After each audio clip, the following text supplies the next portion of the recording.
Citizens Economic Empowerment Commission, CEEC, introduced what they call the new strategy for empowerment value chain clusters development to enable people with viable projects add value to their projects and thereafter contribute significantly to national development. So what are these value chain clusters, and how does someone who intends to get a loan from the CEEC stand to benefit? These and many more of your questions will be answered on this program. Good afternoon and welcome to National Watch. I'm Jacqueline Vukovic. In the studio, I am seated on my immediate left rather, is the Director General from the Citizens Economic Empowerment Commission, Mr. Likando Mukumbuta. 4 months now at the CEC. How are you settling in? Yeah, well, I'd say 4 to 5 months at CEC, much longer in Zambia and in development. I would like to say that I'm settling in fairly well. All right. A lot of familiar faces in development, in government, and so on. We are a team. I'm comfortable, and thank you very much for inviting us to the program. Okay, it looks like it's going to be a very bright afternoon. And right next to you, we have a concerned citizen. His name is Antonio Mwanza. Good afternoon, Antonio. Good afternoon, Jack. It's a pleasure being here, and good afternoon, viewers. All right. So we can start with you, Mr. Mukumbuta. I mean, these clusters, the value chain clusters, what are they? Yeah, I think I would probably want to just give it a bit of context, and then I'll try to be very brief in the way I define them, and perhaps very practical, so that everybody stays on the same page. First of all, as a country, Zambia is a country that is very well endowed in natural resources. We've got significant agricultural output. What we see is that somewhat in the beginning of the 60s, 70s, Zambia was beginning to industrialize very quickly. We had all sorts of industries, which over time, some of them have folded, and really Zambia is a shell of the industrial self it used to be.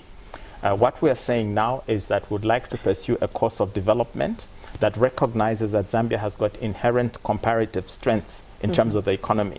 Whichever province that you go to, you're going to find that we have predominant capability. For example, if you went to Northwestern Province, you're going to find that we have predominant capability in honey, we have capability in pineapples, we have capability in dairy, we have capability in rice. That is a story that you can say about each and every one of our provinces. Yeah, so what we are saying now is that we understand very clearly that what we need to do now to move our economy forward, to move our people forward, is that we must industrialize our economy, we must modernize. This is going to expand employment, it's going to bring better jobs, but it also create a wealthy economy. Now, in doing this, we've decided that we are no longer going to pursue the course where everything is happening along the line of rail. All right. Yeah, under the industrialization policy of the Ministry of Commerce, Trade and Industry, as well as the rural industrialization strategy, we are saying that we should in fact ignite and accelerate this industrial process where the resources are. So if the timber is in Sesheke, then we must have an industry that develops around timber in Sesheke, so that the people of Sesheke can benefit from a modern industry, modern jobs, so that they can actually export timber products, such as doors, carpentry, flooring, decking, and various other things. You'd be saying the same thing if you're talking about Southern Province. Southern Province is actually a milk belt. So you are talking about perhaps Choma, instead of exporting raw milk out of Choma, you want to have dairy products. You want to have your yogurts, you want to have butter, you want to have blended drinks, chocolate, and so on and so forth. Now the industries behind that mean that you've got plant and equipment, you've got administration, you've got supplies, and so on.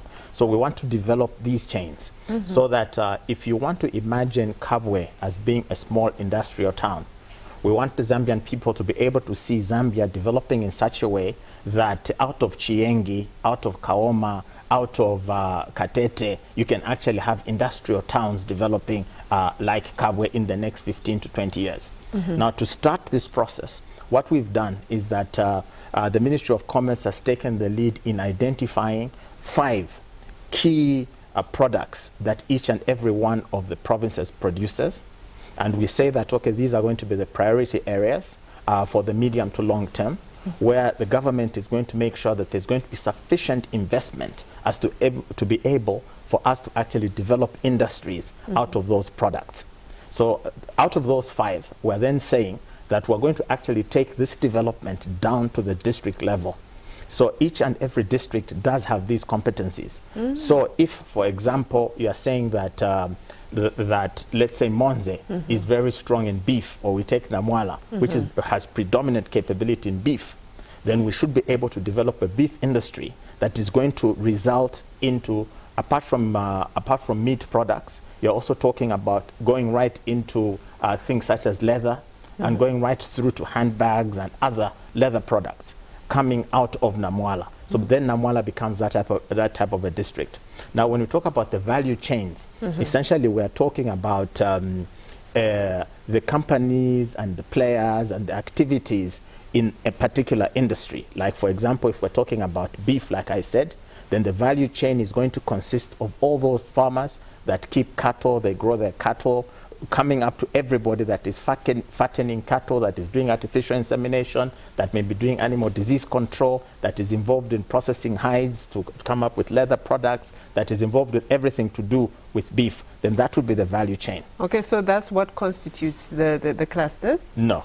That is what constitutes the value chain. All right. Yeah, but then we are saying that a value chain in itself can extend all the way from Namwala right up to Dar es Salaam, where the Zambian meat is being consumed, or right up to Europe, where it's being exported. But what a cluster does, a cluster gives a geographic definition of the value chain. Okay. So instead of just looking at the value chain, tracing the product right up to where it ends up in New York, you say that, no, we are going to focus on a particular cluster.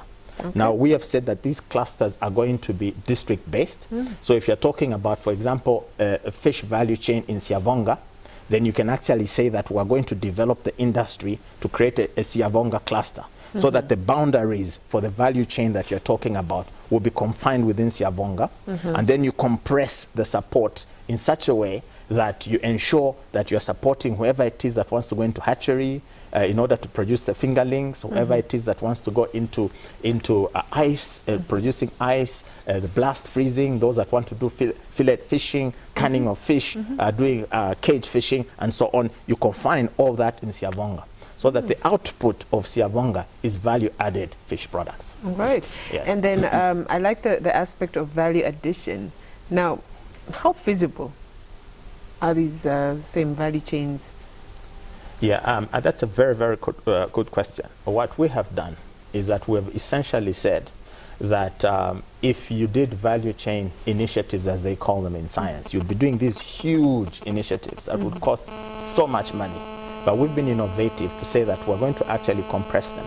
So we're going to do them in components called clusters. Okay. So then when you come into a cluster, to put it in a practical context, if we were, for example, to support about 3 or 4 companies in Siavonga that will be processing fish, if we were to support 2 or 3 companies that specialize in the storage systems of fish, that is blast freezers, cold rooms, and so on, and if we were to support, say, about 25 to 30 people who go into cage fishing, and 1 person that is doing a hatchery, that is basically producing the fingerlings, that would roughly cost you somewhere around between 3 and 4 billion kwacha. Then it becomes sizable, it becomes manageable. So it is this kind of packaging that we're doing, which we're saying that we should then do this for 3 districts every year in each province. Why is so that? that we can have that focused impact. If, for example, we said that let us support all the districts, then again you're going to find 1 person doing a hatchery in Siavonga, then another person doing cage fishing in Kasama, then another person, then again it remains fragmented, and we don't move away from the situation we are now. So what we want to do is that we want to say that when we invest these public funds through CEEC, we concentrate the resources in such a way that when you go to Siavonga next year, if we said that we're doing a fish value chain or a fish cluster in Siavonga, you're actually going to see dramatic change on the ground. You're going to see factories, you're going to see refrigerated trucks, you're going to see all sorts of cooling facilities, and you're actually going to see a cluster, a group of fish farmers that actually constitute a significant production. So that is what we're talking about. Now, in order for us to do that, we cannot do all the districts at once. Okay. But we can do all the provinces at once because we want equity for Zambia. We want to move away from the situation in the past. If you looked at the CEEC program, for example, we invested about 65% of the resources in Copperbelt and Lusaka provinces, and then the other provinces shared the rest of the money. Right. So now we're turning that around and we're saying, no, we want equitable growth. 90% of the money is going to the rural areas and so on. So that is how we're thinking. So then we're saying that each and every district is eventually going to be covered. What we're saying is that we just start with 3 so that we have significant impact. Then in 2014, we move to another 3. In 2015, we move to another 3 until eventually we cover all the districts. So that is how the program will be rolling out throughout the country. And how much are we talking about? Or how much has been set aside for this? Well, we're very grateful that government has stepped forward and we are receiving 100 billion kwacha this year. For purposes of investment in the program, and our view is that we should apportion in such a way that we were talking about each province getting about 10 billion kwacha and developing industrial clusters in 3 districts at a time. All right. So in a year, you target three provinces. Every year is 3 provinces. No, every year it's all the provinces. Yeah, so that we make sure that we serve all our people. But in each province, we start with 3 districts. Yeah, in 2013, if I were to give you an example of, let us say, Southern Province. Yeah, this year in Southern Province, we're talking about starting with beef in Namwala, and then we're going to do dairy in Choma, and then we're going to do fish in Siavonga, and then because of UNWTO, we're going to have a special initiative for targeted at the tourism sector in Livingston. Yeah, so that is what we'll do this year. But come next year, you might find that we're doing dairy in Mazabuka. Maybe we're doing gemstones in Kalomo.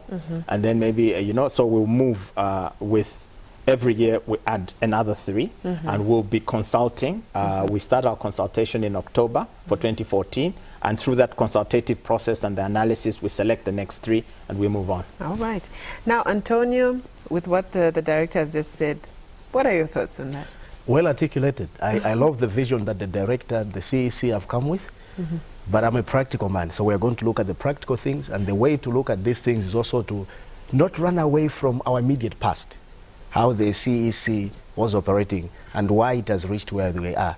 Because it's very, very important that as we try to find the solutions, we have to look at our past and how we have fared. And I'm glad that the Director General has put it clear here that they had major problems, and the first of all was the funding. Today they are talking about that they are going to have a funding of 100 billion kwacha, but that funding of 100 billion kwacha doesn't come from nowhere. It has to come from the budget allocation that is presented to the country at the budget in Parliament. And in the current budget of 2012-2013, the only allocation to CEEC is 54 billion kwacha. So they already have a shortfall. And we know that the second problem that I've had, according to the revelations by the Minister of Commerce, Honorable Bob Sichinga, was that many of the people that were given Citizens Economic Empowerment Fund were given on the basis of political affiliation. And we know that there are no practical mechanisms that have been put in place to ensure that that kind of biasness is brought down. But it's very important also to note that from the 206 billion that has been given by CEEC in the past 4 years, only 8% of that money went to the youth. Now,